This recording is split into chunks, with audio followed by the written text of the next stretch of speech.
So if you feel like you're coasting and you'd rather be conquering, and I hope you do, I want to give you 5 things that you can do starting now that will kind of help you pull out of the coasting slump and start conquering your life. And some of these are going to seem obvious, and some of them I'm going to dig a little deeper and explain what I mean. So without further ado, let's get into the 5 things.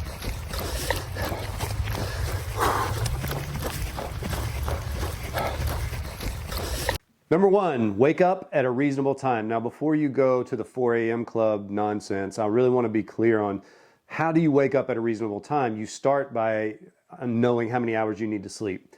So if you do a study on yourself for 30 days and you fall asleep at a certain time and you just sleep without an alarm and you just sleep and notice what time you wake up. If you can do that for 30 days, you'll get a really good data point that tells you how much time on a normal day you need to sleep. So with that idea, I myself will just use me as the case study for this one. I need about 7 hours, 7.5 hours, 7 to 7.5 hours. So knowing that, I can say, okay, great. Well, let's start planning my day the night before. What time do I want to go to bed? I generally go to bed around 10 o'clock, generally. And so knowing that I need 7 hours, that means that around 5 a.m., that's when I wake up, normally, naturally, without an alarm. So now I say, okay, well, wow, I don't need to, waking up at 5 is not making me successful nor happy. Waking up at 5 is when my body says I'm going to wake up if I go to bed at 10. So you kind of want to use that formula and say, how many hours do I need to sleep? Which hours in my day am I going to sleep that way? And that allows me to wake up at what is a reasonable hour. So waking up at a reasonable hour is so subjective. But if you just listen to your body and say, I want to get the hours my body needs, and 5 a.m. for me is a reasonable hour if I go to sleep at 10 o'clock. Right? Now, some days I wake up at 5 and I'm like, whoo, I could keep going for 30 minutes, and then I do. So waking up at a reasonable hour is very important, but you have to put it through your filter and claim what reasonable means to you. And if you get enough sleep every night for your body, then a reasonable hour could be 5, 6, it could be 10 in the morning. Don't sleep through your job, but find those hours that really serve you and get the rest. That will change your trajectory. Number 2, schedule out your day, even your days off. And here's why. We leave so much white space in our schedules that we sit around going, well, what should I do now? And what do we end up doing? Scrolling, piddling in the garage, just walking around the house, driving around, going shopping. We fill that time with something, and so you really want to, if you schedule your day, say, hey, here, and not every minute of the day is not what I'm saying, but if you say, hey, on Saturday, I'd like to go out to lunch and then go for a hike and then wash my car. If you have those things in your schedule at certain times, you're more likely to get them done. But if you look at your day as an empty canvas and you want to create a masterpiece every day, there's one way to do that. One, you have to have a clear vision for what you're creating, for what you want your life that day to look like. You have to have a clear vision of that. And then 2, you actually have to know how to put things in your day that achieve that. So if it's living healthy, you've got to put some body movement in your day. You've got to put some lunch in your day. You've got to put some nutrition in your day, maybe some prayer or meditation in your day. If all those things comprise a healthy life and that's what you want, that's your focus, you've got to figure out where to put those in your day. So scheduling out your day is very important as it pertains to living the life you want, because a lot of us are scheduling the things we have to do and we're not scheduling the things we want to do. And once you start scheduling the things that you want to do, you'll find that you're living different. Number 3, give yourself deadlines. This is really important.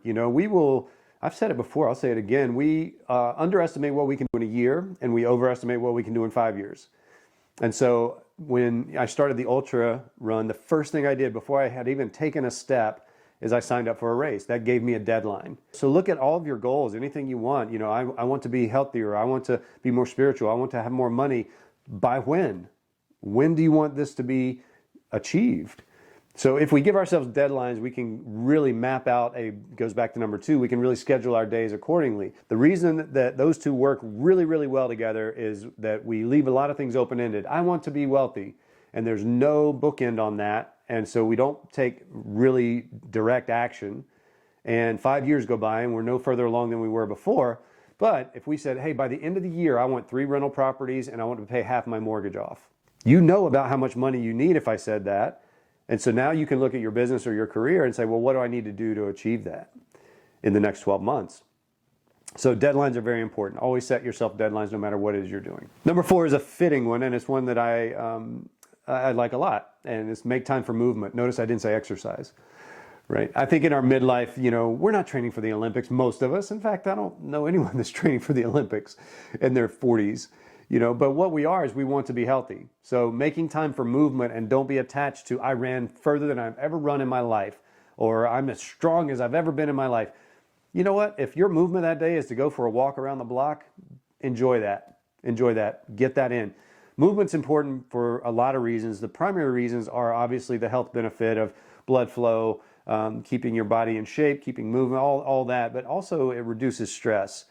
And when you're moving your body, your stress level goes down, and you process things differently, and your brain thinks differently, and you feel accomplished.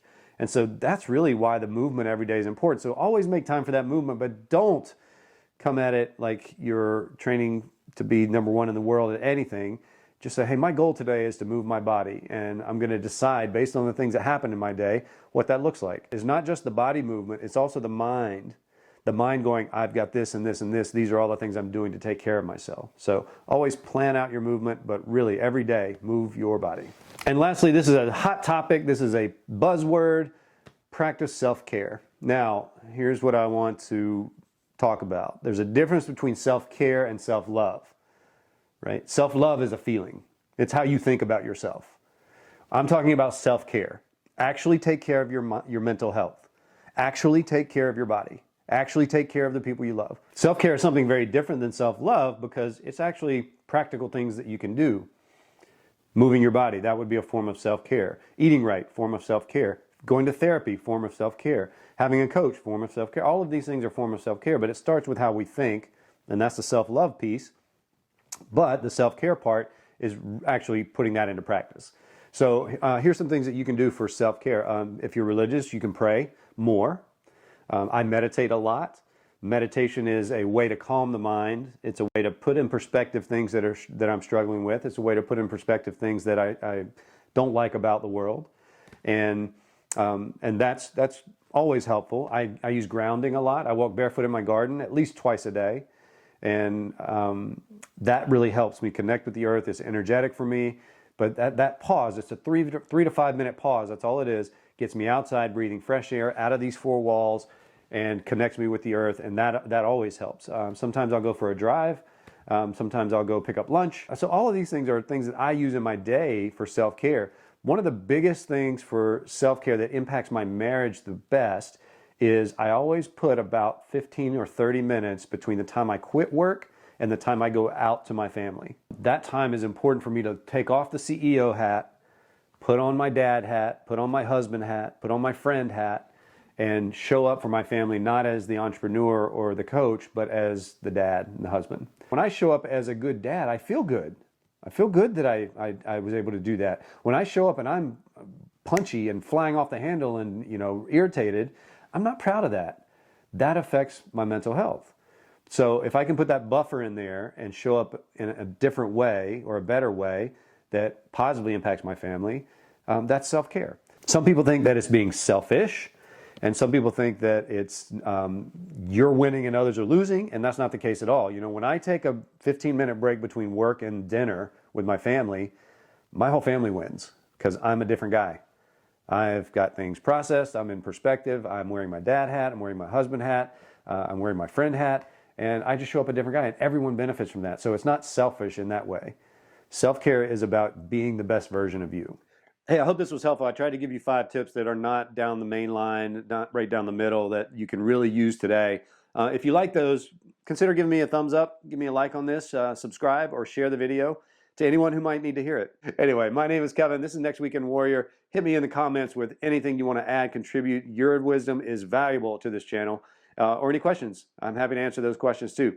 Take care. See you next time.